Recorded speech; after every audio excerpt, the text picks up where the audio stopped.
Hey guys, this is Kyjor Collective here to bring you upcoming gaming news today on May 20th, 2020. I'm Saint. I'm Kyjor. Let's get to the news. Alright, so first off, Paper Mario The Origami King is set to release on July 17th, 2020. First of all, we didn't even know this was being developed, and we are as Paper Mario fans, I speak for us all, are very excited to see what happens in this installment. This is the sixth entry to the series, and we are really hoping that there is a return to the partner system, which, looking at the trailer, it kind of looks like, but there wasn't a crazy amount of in-depth gameplay on it. And be ready for it to come out on Switch, like I said, on July 17th, 2020. All right, next up is going to be talk about the next Witcher game, Witcher 3, which was the 2015 game of the year. Developers said that there will not be a direct sequel to it. However, CD Projekt Red has confirmed that after it launches Cyberpunk 2077, it plans to immediately start development on a new Witcher game. So, what this could mean, there's been some speculation on whether they're going to go delve into more of series past. The principal writer revealed that one of his biggest regrets with Witcher 3 was not exploring more of series past. I have not played the Witcher games myself. However, I am a fan of the Netflix series as well as I've read some of the books. Currently, it is $11.99 in the Steam store, or $14.99 for the Game of the Year edition. So if you're looking for a game that's Skyrim-esque with a pretty good story, Witcher 3 is definitely something to look out for. So next up, we are talking about Unreal Engine 5. This is going to be available in early 2021, but if you've seen the tech demo that was ran on a PS5 of the Unreal Engine, you probably, like, your mind probably blew up.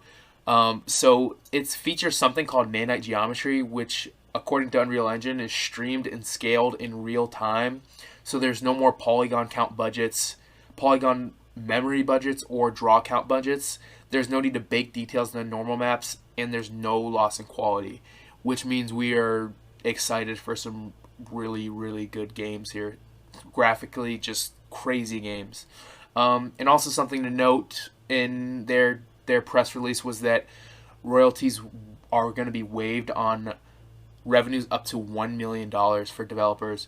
So for indie developers, that's going to be crazy, especially like the mid tier ones that are making a decent amount of money from their games.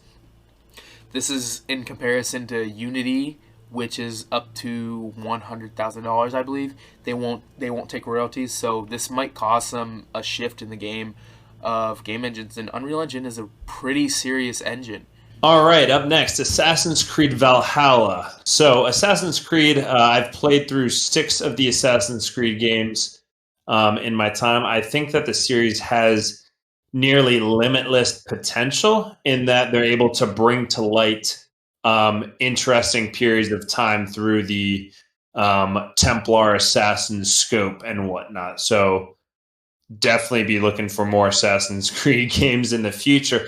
With Assassin's Creed Valhalla, comments were made regarding the map size being quite a bit larger than Assassin's Creed Odyssey. Assassin's Creed Odyssey, the most recent installment in the Assassin's Creed series, featured a map with 130 square kilometers. Now, in comparison to the largest Assassin's Creed map, Assassin's Creed Black Flag, which was 235 square kilometers. So expect something in between that range. I'd say maybe 180 to 200 square kilometers. But I think Assassin's Creed Black Flag was my favorite, specifically because of just the free roaming potential that you had. I think gameplay wise, it had some of the best gameplay. And so I'm pretty excited about this new Assassin's Creed Valhalla. A couple things worth mentioning. Epic Store is now issuing a partial refund for games bought right before a sale. So if you bought a game for $25 and the next day it was $20, you're gonna get the $5 difference. Next, Mojang changes its name to Mojang Studios while it celebrates Minecraft's 11th birthday. So that's just a little name change, but another thing to note: Minecraft's 11 years old. I feel old. Um, and next up, Respawn opens a new studio to work on Apex Legends. They will consistently just work on updating that game and working on it. And it's nice to see some studios are growing during this time when other businesses aren't. So I guess that's one thing we can look forward to. All right, up next, some free-to-play games that are currently out there on the Steam store. If you're sitting at home like most of you probably are, and you're like, shoot, I've played through all my games. Is there something that I can play that I don't have to spend a lot of money for? Well, you are in luck because these games you don't have to spend any money for. So, for the free-to-play gamers out there, Grand Theft Auto 5, Lego Ninjago Movie, the video game, Showdown Bandit, Four Kings, One War, and Chex Quest. These are some of the featured games that are currently free to play out there right now. All right, finally, we're gonna do a little segment at the end of each video talking about games we're excited about. So personally, a game I'm excited about is supposed to be coming out in the summer of this year, 2020. It's called Ring of Pain. So Ring of Pain it's like a roguelike deck builder card game, kind of similar to Slay the Spire. If you've ever played that, if you're a fan of that game, I personally think you'll like this game.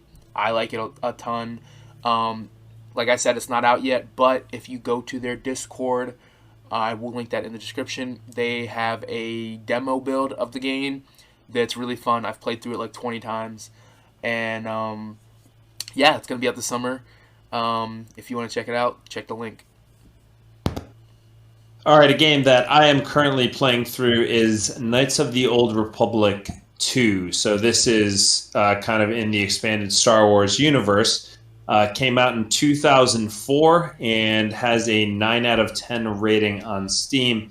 I think probably one of what you'll learn about me is, in my opinion, new does not always mean better. So I'm just a big fan of the Star Wars series. Just recently watched Star Wars Episode 9.